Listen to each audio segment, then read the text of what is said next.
There we go, and we are live. Hello, Internet. It is your Fireside Chat hosts, Hank Garner and Doug Lansborough. We are coming at you today with the second part of a Fireside Chat series that we have going on. The first one we did 2 weeks ago that you can find on our YouTube channel or Facebook page, and that is things that new authors need to know. And last time we kind of approached it more from a big picture, a mindset, a habit building, like that, the nebulous theoretical perspective that I think is Right. important. I think is very important. But Sure. today we are dialing it in, getting a little more practical in what we're doing. So, Hank, how are you doing? Man, I am fantastic, Doug. Good. I'm hoping that as I speak it, it becomes reality. I feel good. I'm just a little slow today. So That's fair. the hot takes should be very spicy Extra today. good. Perfect. I'm just gonna get everything set up on my end here. Awesome. Yeah. And we do have a bunch of people hanging out in our chats here. If you Awesome. do have any questions, if you have anything that you think new authors need to know, go ahead, drop it in the chat for us as we're chatting. These fireside chats I love because they are just very conversational. Oh, and we're getting a comment. Good audio. That's awesome. Because I was just saying to Hank, I was fiddling with my audio settings before. So excellent. That makes me That's happy. great. Yeah. Thanks for Okay. letting us know. I'm going to throw a real curveball at you, Hank, Oh, because please for do. those who don't know, with our fireside chats, Hank and I don't discuss what we're going to talk about before. We Right. have the topic, and then we go off in our own little dens and we figure it out, and then we come back and we share here. And I think that makes for really good conversation and some really good curveballs. And so I'm actually going to start with something that I think new authors don't need to know. Oh, didn't see that one Ooh, coming, did you? nice twist. I dig it. I dig it. Okay. As a plot twist. Plot Okay. twists are not the thing. That would have been funny though. Man, in retrospect, I should have done that. But coming from an editor, Okay. I don't think new authors need to know exactly they don't need to have perfect spelling and grammar. They don't need to have perfect sentence structure or know the very best words or Yeah. anything like that. I think a lot of people get hung up on knowing those technicalities, and to be honest, language is a very intimidating thing to encounter. We're taught, your first language, English for us growing up from age 4 when you enter school until whenever you leave school. But we don't really have an education beyond that unless we seek it out. And so I think Right. people get hung up on that. But I don't want that to stop people, I guess, is where I'm going with this one. Yeah. I like that. I like that a lot.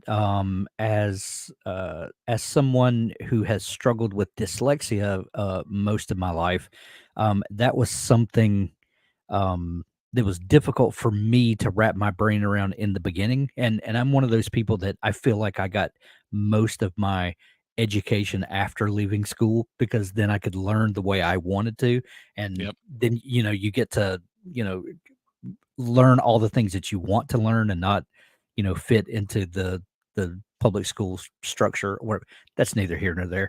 But yeah, that's a difficult thing to grasp at first. And as with most things, the more you do it, the better at it you become.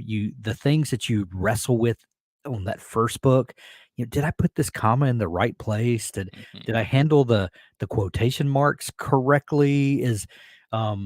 Did I use the right tense of this word? If you allow yourself to go down that road, you'll probably do like most people and never finish that book, and Yeah. that's what you don't want to do.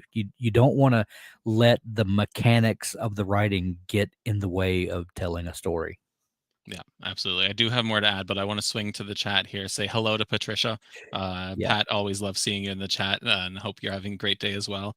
And we have MV Writing says, or don't overdo it so that it reads like a thesaurus instead of a story. Right. Nothing drives me more up the wall than seeing someone who just uses the biggest synonyms that they can for for something. And we're all guilty.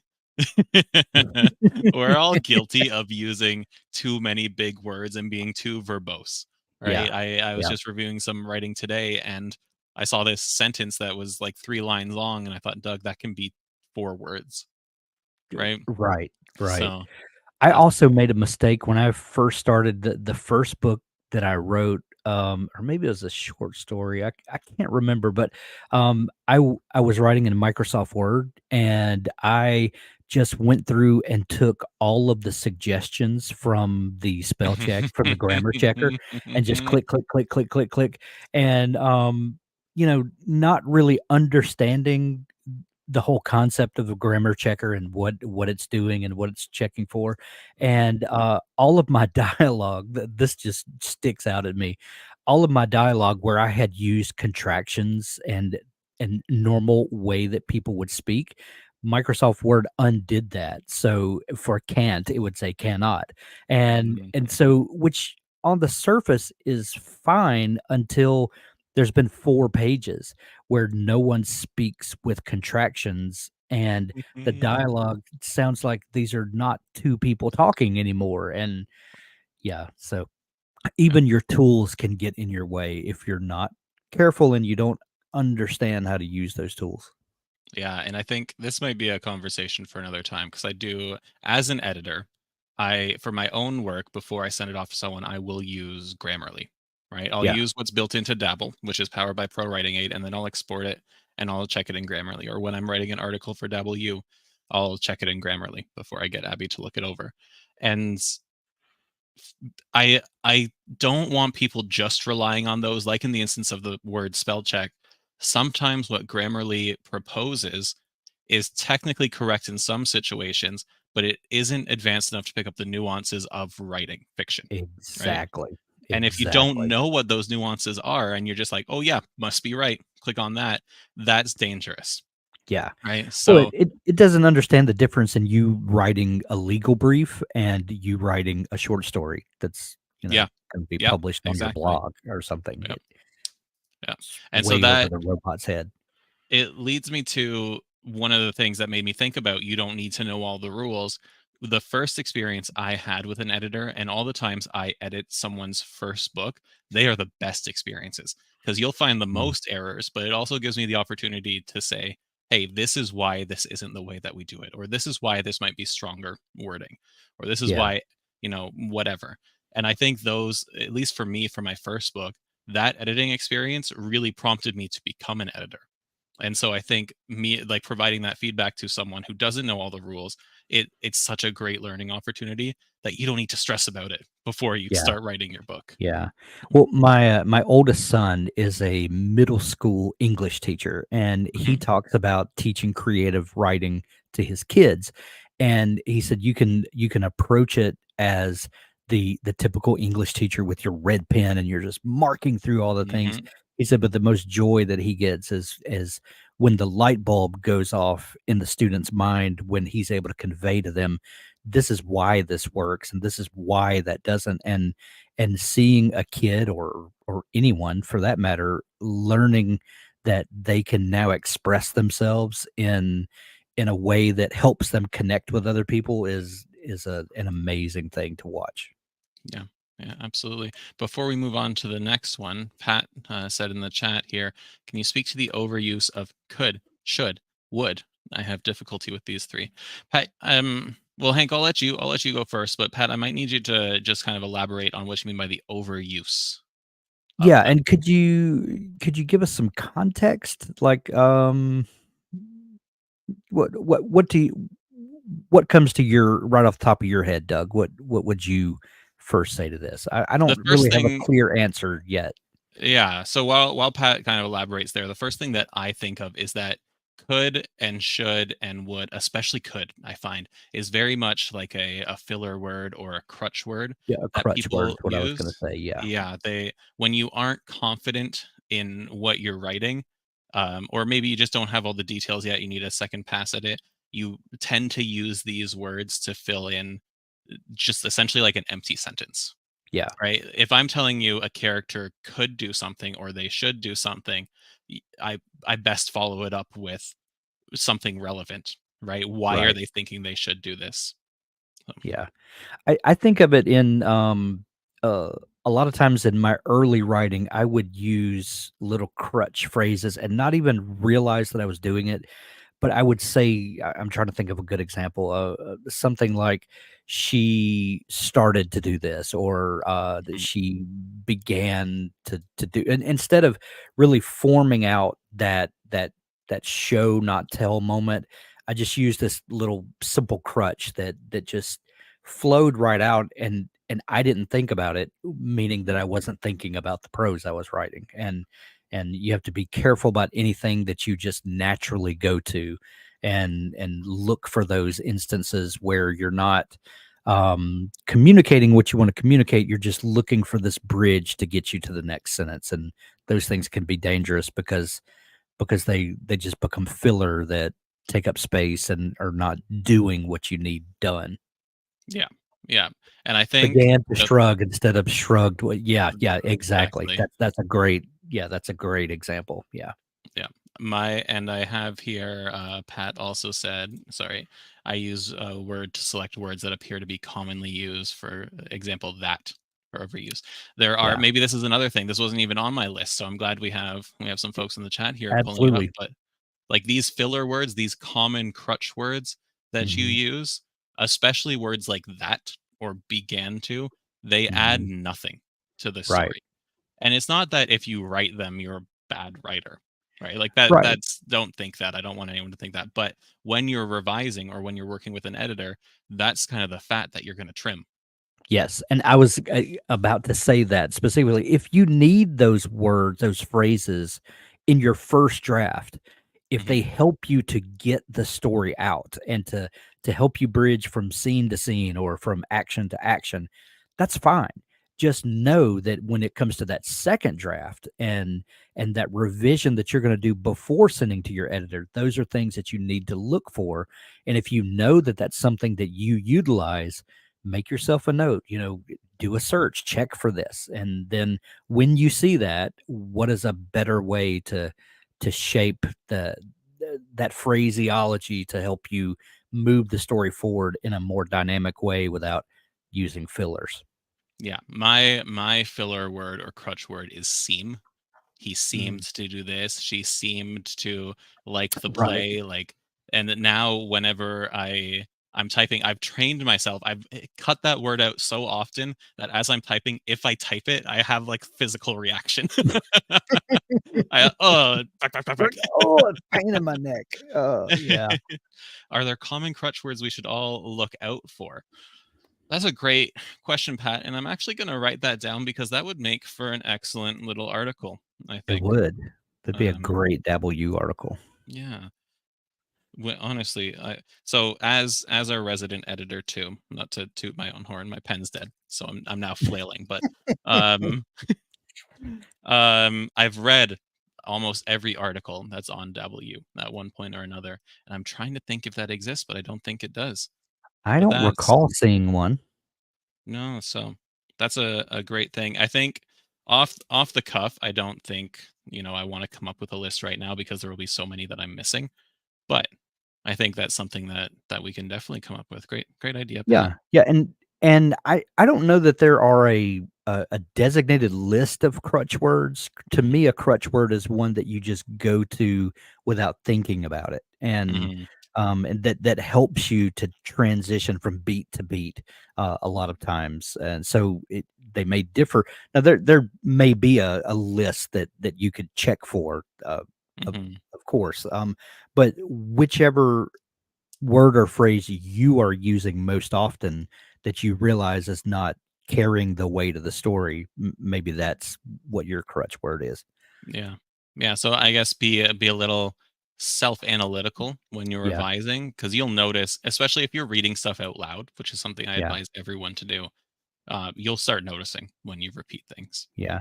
Have you ever used, one of those, what's it called, a word cloud, on a Oh, document like that shows analyzing my book y after? yeah, I have I not, no, but that's not a bad idea. it's not I used one years ago, and there used to be a website where you could just copy your text and paste it in there, and it would create one for you, and Mhm. I just thought of that. I haven't thought about it in years, but that would be fun to, resurrect and try, and Yeah. that would definitely help you to spot at least things you are using over and over, and then you could determine whether you're using them to good effect or not.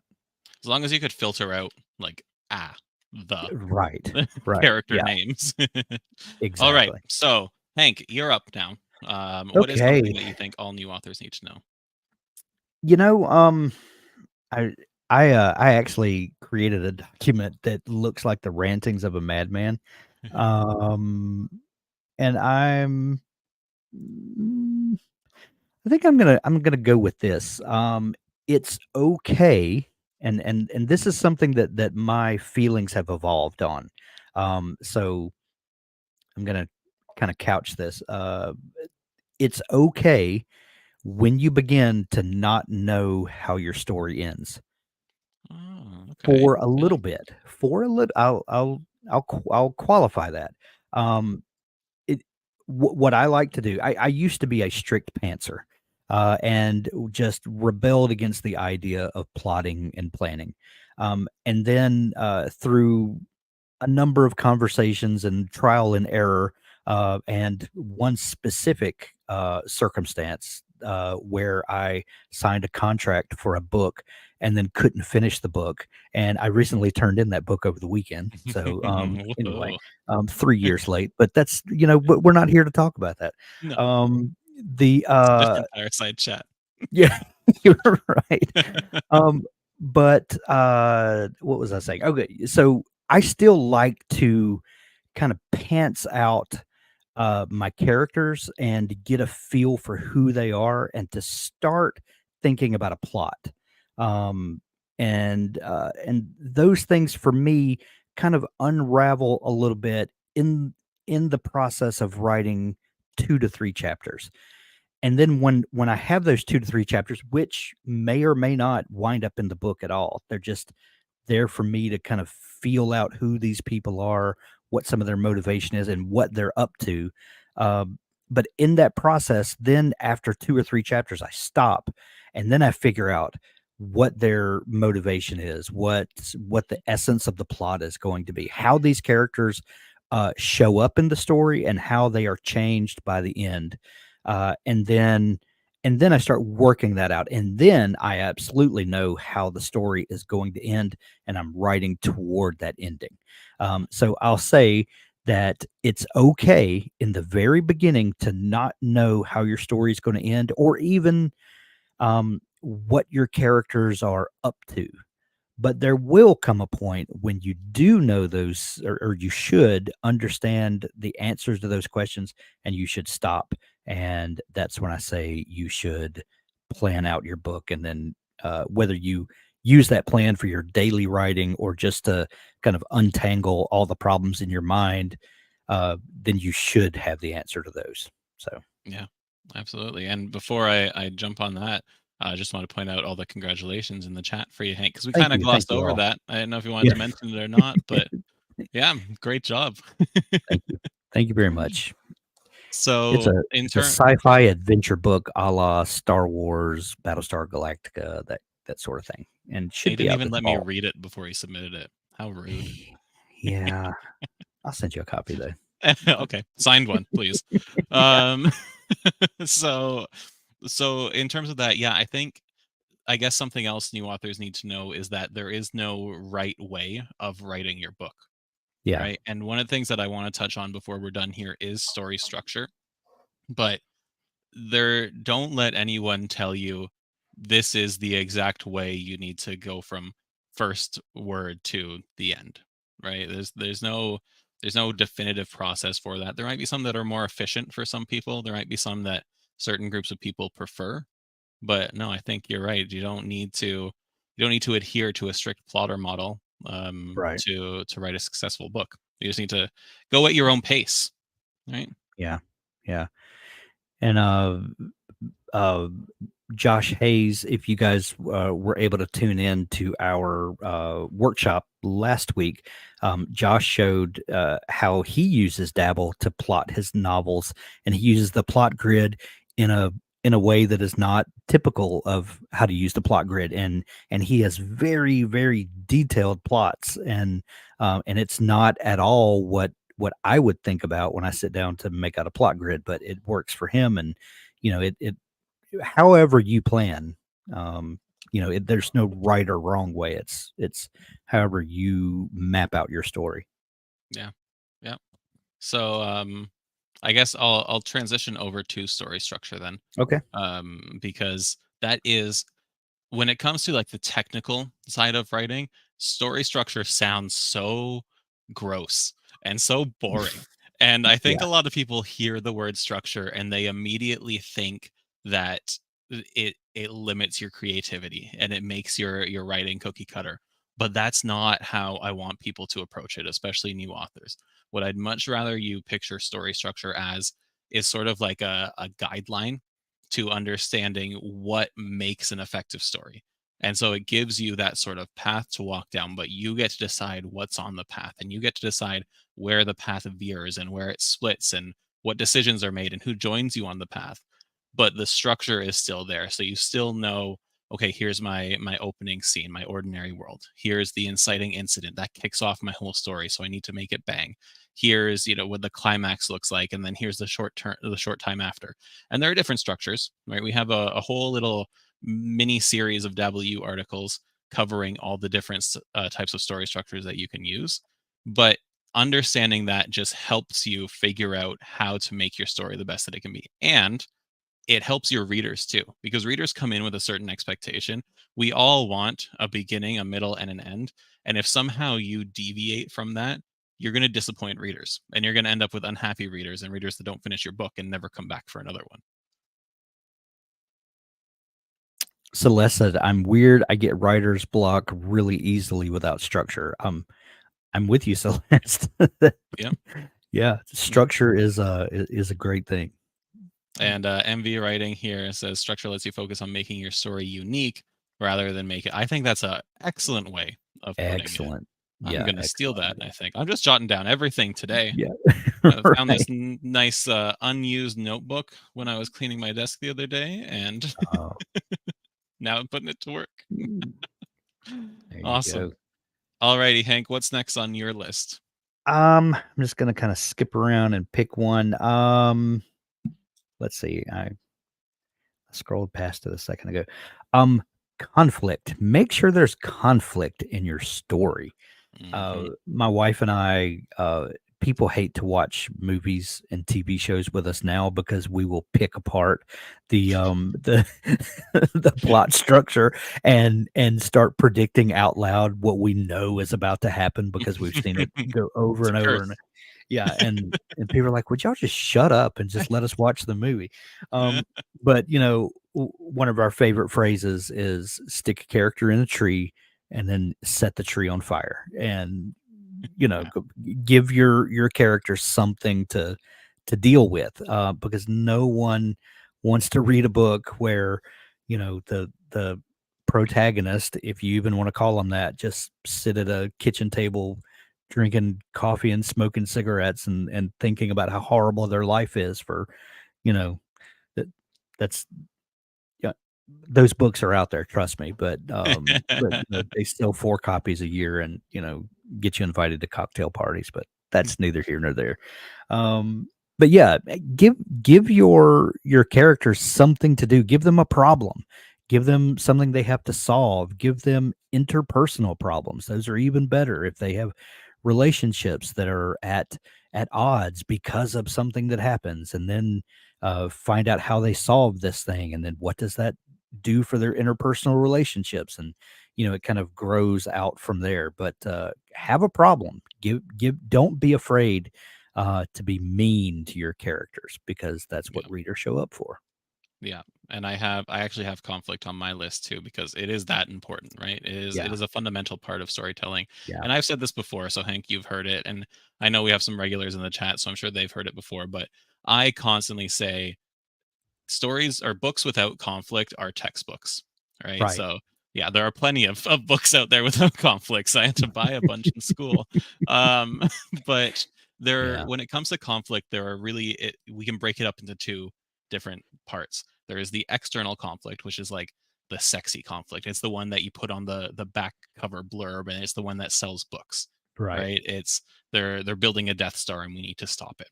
But then the internal conflict, and that's what's happening inside of a character, that's what maybe isn't as fun to promote, Mhm. but it's what will turn your book into a fan favorite when they finish Right. it.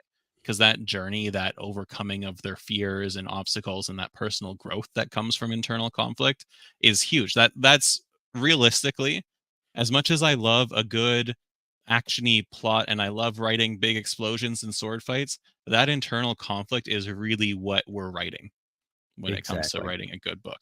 So Pat says here, daytime soaps are conflict central. And that's funny. Yes.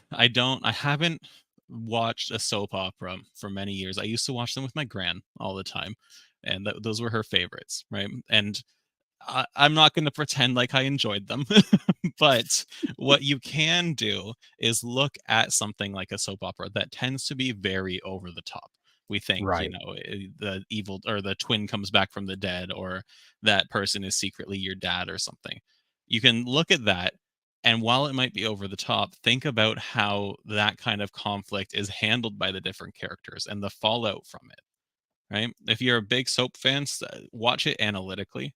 If you're not a big soap fan, I'm not going to say your homework is to go watch soap operas. I don't. I think if you're not a soap fan, then that's not great homework. But that's something, any kind of medium, you can kind of dissect it from that point of view. Right. Um, we have Celeste here. I find that defining your villain is a great way to decide on the kind of conflict that would work as well. Absolutely. And when it comes to villains, and Hank, I'm stealing a lot of the talking right now, but No, go I ahead. love I'm writing pulling villains. something up on the other, Perfect. yeah. Go Um, ahead. the villain, in if you look at it from like an external and internal conflict perspective, Mhm. the villain is definitely for the external conflict, right? They are the drivers of the resistance that your protagonist faces. But you can also, in some situations, use the villain to mirror your internal conflict that your protagonist is facing. Yeah. So you can, maybe if your protagonist has a fear of snakes, your villain has mastery over snakes from some magical means, right? If you Right. can relate those things, that's how you're going to get the best interactions between hero and villain. Right. I've been thinking about this a lot over the last couple days because we just scheduled Randy Ingermanson, and if you Mm, have been in the writing community for any amount of time, you're probably familiar with this book or at least the concept of the snowflake method.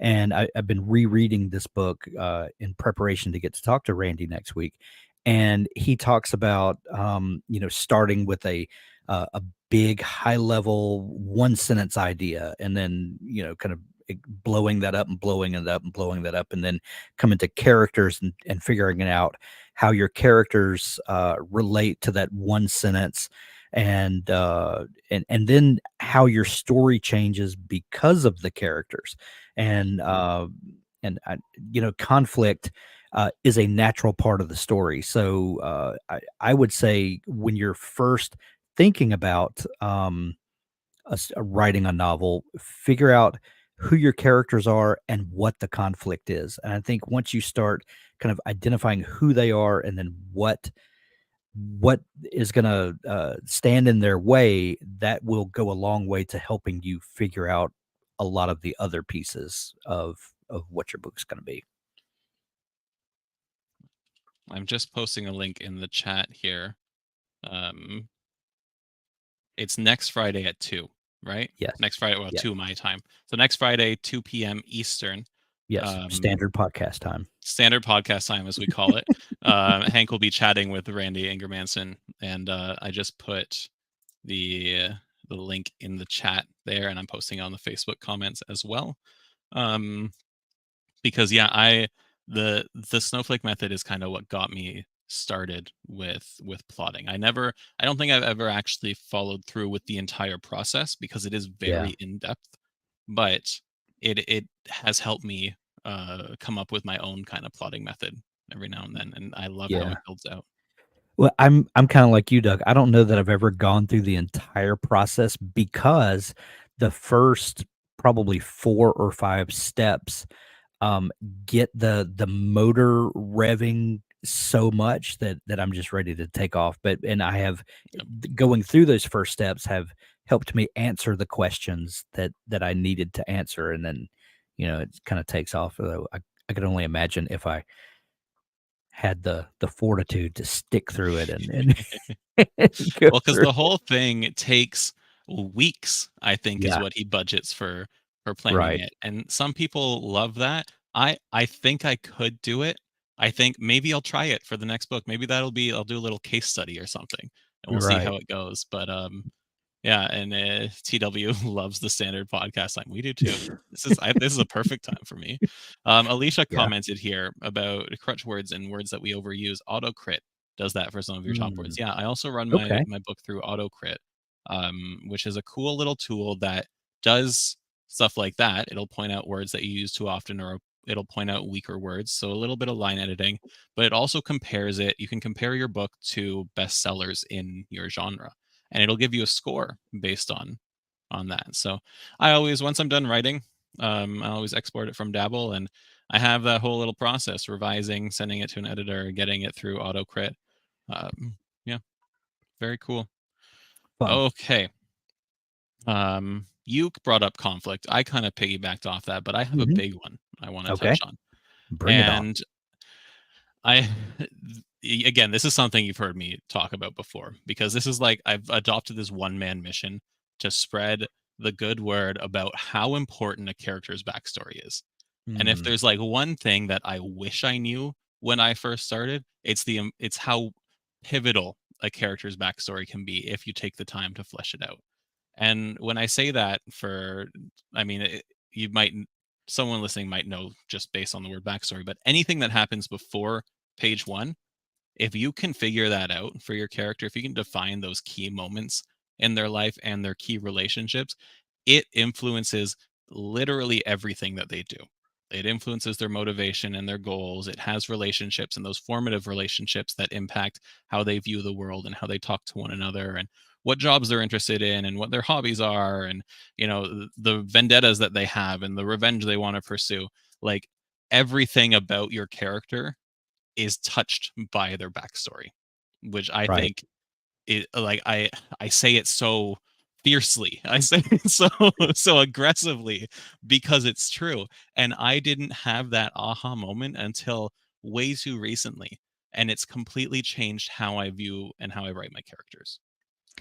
The book that I'm working on now, which is something that was born out of our writing Hmm. sprints, and it began as what I just had a whoops, I accidentally hit my keyboard, and that happened.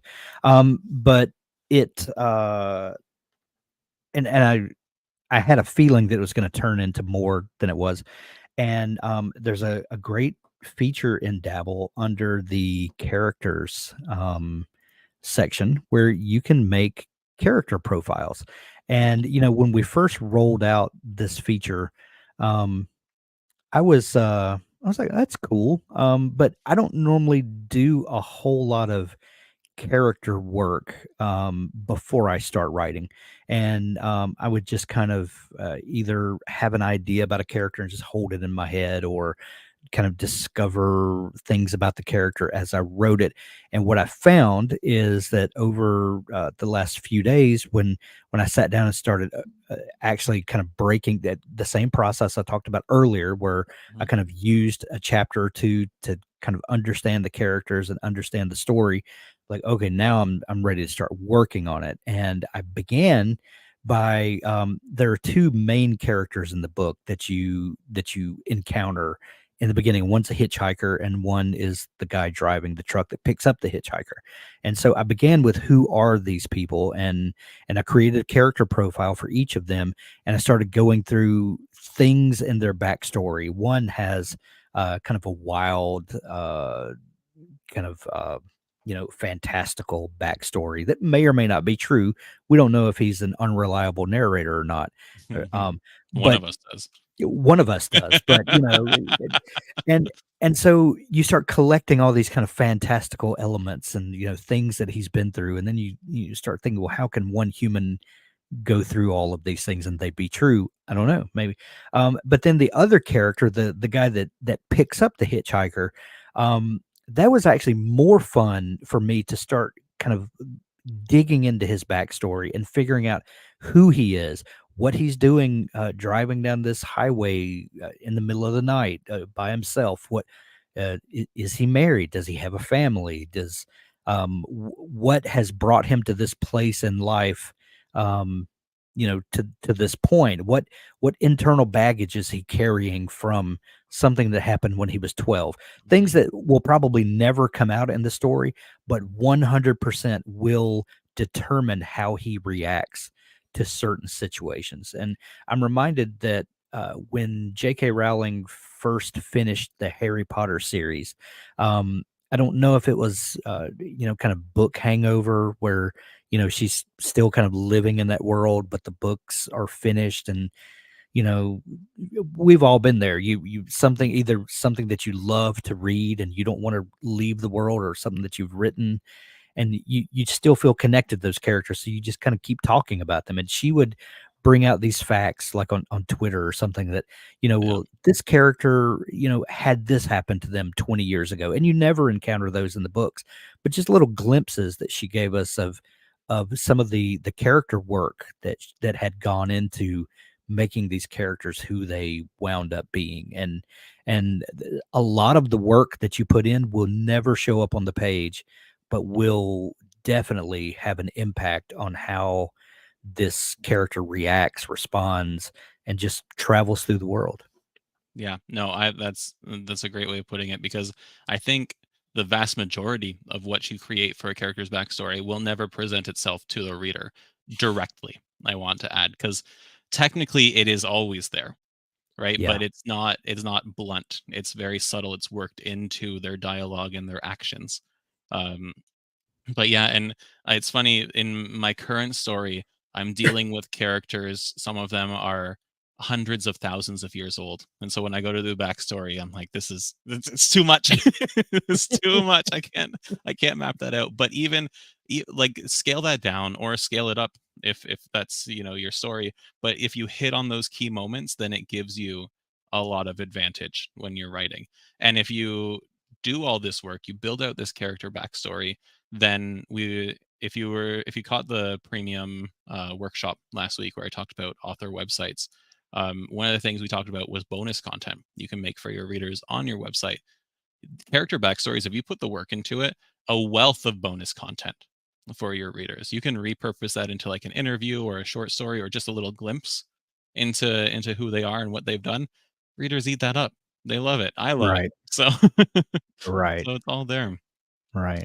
We did have TW, uh, expecting payment, I'm sure, sharing the best character template from our website from W. And yes, and not just because I made it, but it is the best character template out there. The best. The Yeah. best. The best. Self-described best, but there are over 100 traits on that you can grab from our website. And TW shared that link in YouTube. I've shared the link on Facebook. But MV Writing also said, character profile and plotting tools is finally what made me switch from Scrivener to Dabble. Well, welcome, MV. I mean, you might have switched a while ago, but I think this is the first time we've seen you in the chat, if I'm not mistaken. So welcome to the live events too. But I'm glad Yeah. you made the switch over.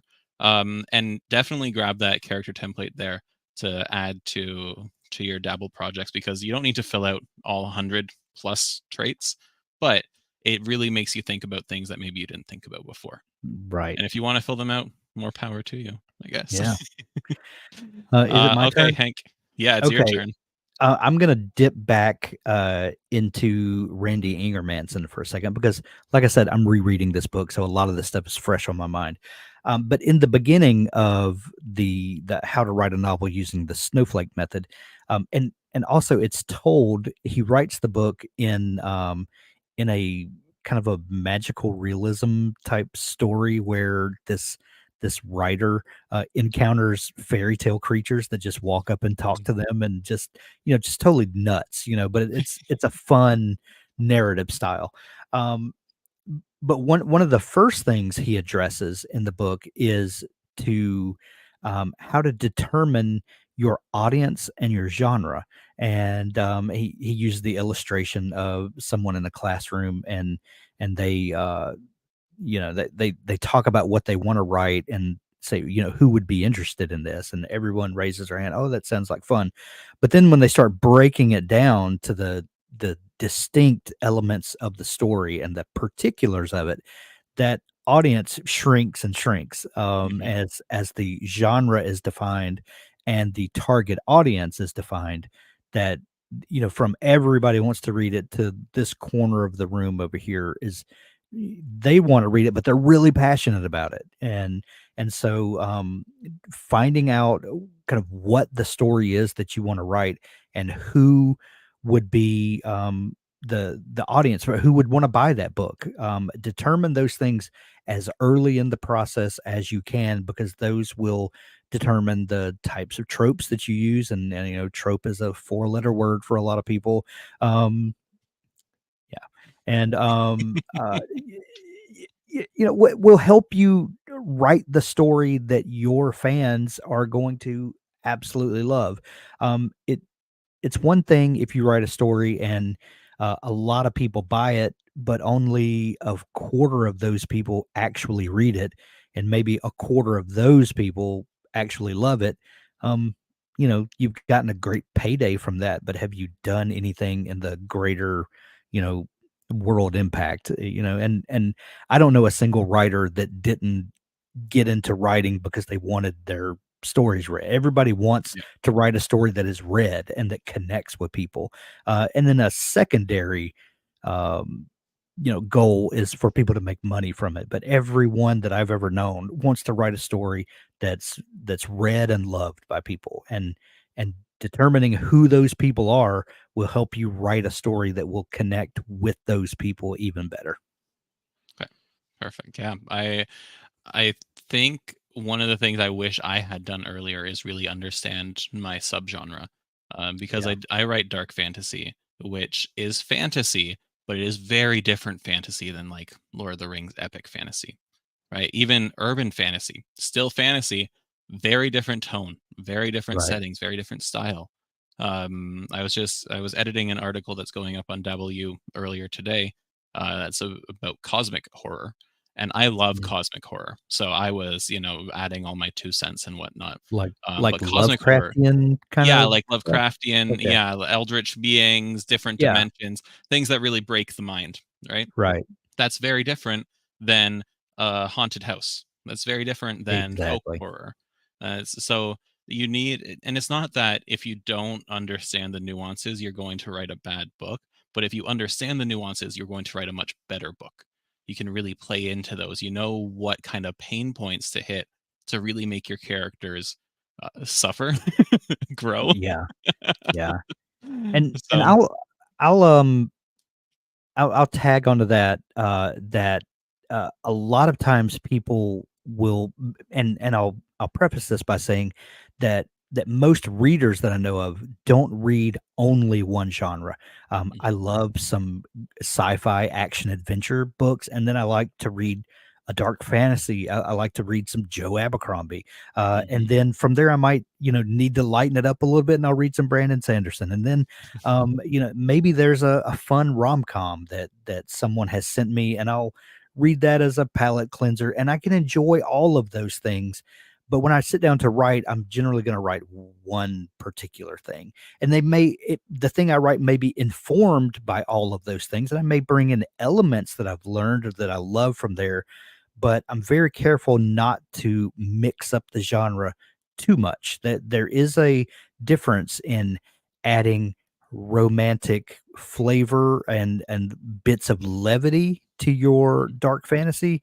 Um, that's a very different thing than writing a slapstick dark comedy, because yes. the world needs this. No one else has had this great idea, and there's probably a reason for that, and until you kind of earn your stripes, maybe leave some of the genre bending, to other folks until you establish yourself and understand what your readers are connecting with, and honestly what you can get away with as a writer, what things you can tackle and pull off.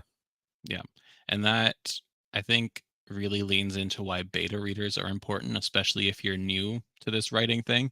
But not just any beta readers that read your genre, your Yes. subgenre, your Yeah. sub genre.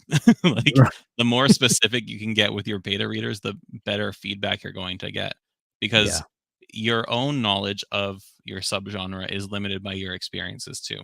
And if Yeah. you take some time to read articles about it and listen to podcasts from that genre's authors and all that, you'll have a better understanding of it. But it is always nice to get that outside feedback to make sure you aren't straying too far away and alienating the people that you're writing for. Yeah. I think it would be beneficial for us to do a show one day where we talk about the difference in beta readers and a critique group, and what the role of each of those are, because you're going to get very different feedback, and I would argue that especially when you're far enough into the process, that your beta readers probably give you better feedback than your critique group do. Because we are talking about targeting specifically readers of this genre, and they're going to tell you whether it works or not. Now, your critique group may tell you why the mechanics are right or wrong, or that you're not landing this or that, but your beta readers are going to tell you whether you've landed properly in the genre or not. I'm going to use that as an opportunity to shamelessly plug that on Friday we are going to have Feedback Friday, 11 a.m. Eastern. So, not our standard podcast time, a little bit earlier, 3 hours earlier than when we started today. But Robert podcast time. Robert and I will be looking at some feedback that we've given to a dabbler, him from a beta reader perspective, myself from a line editor perspective. But I think you're right, Hank. I think that would be a really cool topic. And we can even get a little deeper, like beta readers, critique groups, editors, Yeah, um, even like handling ARC feedback, maybe. yeah, We'll see. We'll see how we can structure that. But yeah, I think that would be yeah. a cool chat. Um, was it you that did that last point for us? Is It it my was. turn? 'Cause I do have one It's more. your We turn. are running out Okay. of time. Okay. Um, but something that I think is super important, at least to understand the basics of, that you can refine as you go, is how important theme is to a story. I don't think every book needs to be approached with a theme in mind. At least for my writing, a lot of the stuff that I've written, I had a general idea, like, hey, I want this to kind of be the vibe of the story. And for the record, theme, when I say theme, I mean like a message that you are arguing with your book, and you're showing it through the actions and the scenes and character reactions in your book. And so when I started, I thought, okay, I'm going to write a really cool dark fantasy where there's lots of magic and sword fighting. And then and that's how it started. And then as I'm writing, I'm thinking, okay, I keep having these moments where the characters are showing that even though they are considered outsiders, they are bringing a lot of strength and different ideas and, quite frankly, magical talent to the group that they're a part of, right? And it's that whole idea that this stigma of outsiders is dangerous would be the theme. And I think a lot of people will start their book without a specific theme in mind, and it will develop as they start writing or as they're plotting. And then you can kind of go back and make some tweaks there. But a theme is so important because it, sort of like internal conflict, and the two are very much entwined. It's going to be what makes your book stick with readers after they're done it. And people will remember cool fight scenes and like interesting magic spells and like a really, steamy scene or something, but they'll remember that for maybe a week or a month. They're going to remember your theme or what your theme has touched on for years, right? Right. Celeste says, I think themes tend to be more present in YA and children's books. Interesting take. I I think an overtly stated theme, Yeah. may be more present in YA and children's books.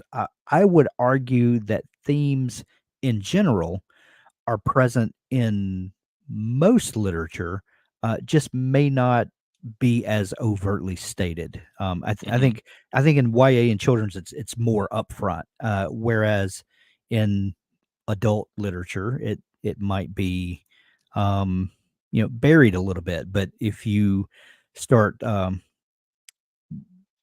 thinking about the Taking away at characters and it. kind of, unraveling the characters from the plot, you may start to see the theme.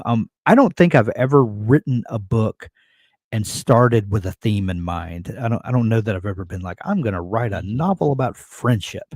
And, but what I have noticed is that, um, somewhere along the way, usually about the halfway point maybe, the theme is very obvious.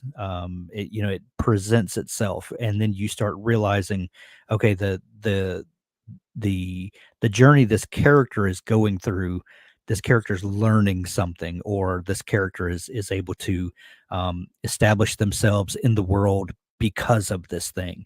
And then so to me, theme and character development are very much intertwined, Mhm. because the theme a lot of times at least for me, is that the theme is an outgrowth of how my character is changing.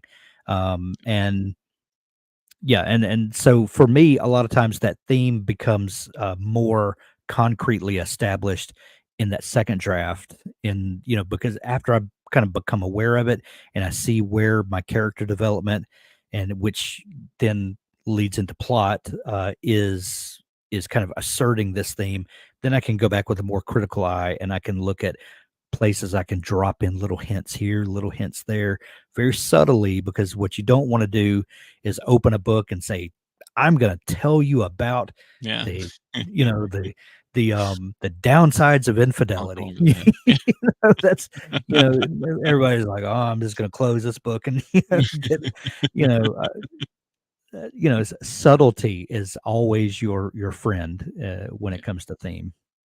Which I think is why it is more a tendency to develop the theme as you write, because the reader goes on almost the same journey. Right. You're dropping these little breadcrumbs, you're developing it as you go, and as they're reading, they're starting to develop the message too. And I don't think a lot of people come away at the end of a book saying, "The theme of this book was," and I like that. It'll just be kind of something that's there. It's something that elevates the rest of it because it gives it meaning, but no one, unless they're studying it in like an English class or a literature class, or I think maybe if you're writing just like literary fiction, so not like genre fiction but just fiction with a purpose, you tend to have a more prevalent theme, so people will kind of look for that. They'll look for those book club style books. um but yeah, I think theme adds a lot of good meaning to your story, which is nice. Yeah, I think when I start thinking about novels where the theme is apparent, I immediately start thinking like a Salman Rushdie novel, or Paulo Coelho, something, Yep.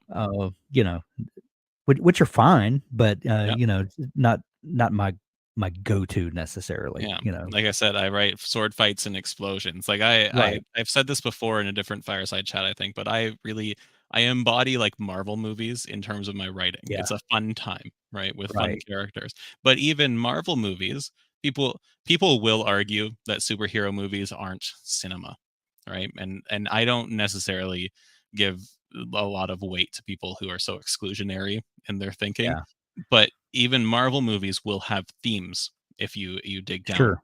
far enough. And so it might be worthwhile taking some kind of story that you like, or a movie, because it's a lot more digestible if you're doing this as an exercise, and think about what the theme is. Right? Take it an hour afterwards, half an hour, maybe an hour is a long time, and think about what the theme is, and then think about how they actually reinforce that theme and what made you think that was the case.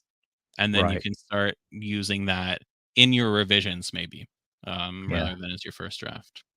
And I So think the more I think about it, and the more the better writer I become, I start to realize that my characters, my plot, and my theme, are intertwined to the point that they're nearly inseparable. yeah. But, the old saying, "Character is plot." Mhm. There's a lot of truth to that, and I think theme is woven in there just as tightly. Yeah. Alicia said in the chat here, "Isn't it like Goldilocks?" And I think what you're saying is like, is the theme too hot or too cold, or is it just right? You're aiming for that just right, right? Yeah. That's I think a good way to put it. And Celeste, writing action is the most fun for me. You and me both, my friend. Yeah. That is what got me into writing, and I've learned to embrace how much fun it is to have great dialogue and some like fun back and forths and putting characters in stressful situations that don't involve, lopping off limbs. But I still love writing those scenes. I just wrote a book where explosions can be heard in space. So, take take from that what you will. Yeah. All right, we're coming up on the hour here, and that's where I think we draw the line. Is there anything else that you want to add that new authors should know, Hank? Have fun. Have Yeah, fun. If you're not sitting, if you're not looking, if you're working a day job, which most of us do, if you're not thinking about getting to the keyboard later that day and and getting to revisit with these characters that have been in your mind and get them out on the page, if that's not a driving, motivating force, maybe start asking yourself why. But that should always you should always have this sense of fun and this need to reconnect with these people that live in this fictional universe in your mind. yeah, yeah. I agree, and I will just say, I mean, I wish we could end on that, but Celeste asked a question, so I want to touch on that real quick because that was so beautiful, Hank. Just repeat that in a moment here. Yeah. But Celeste asking, is the three act structure your general go to?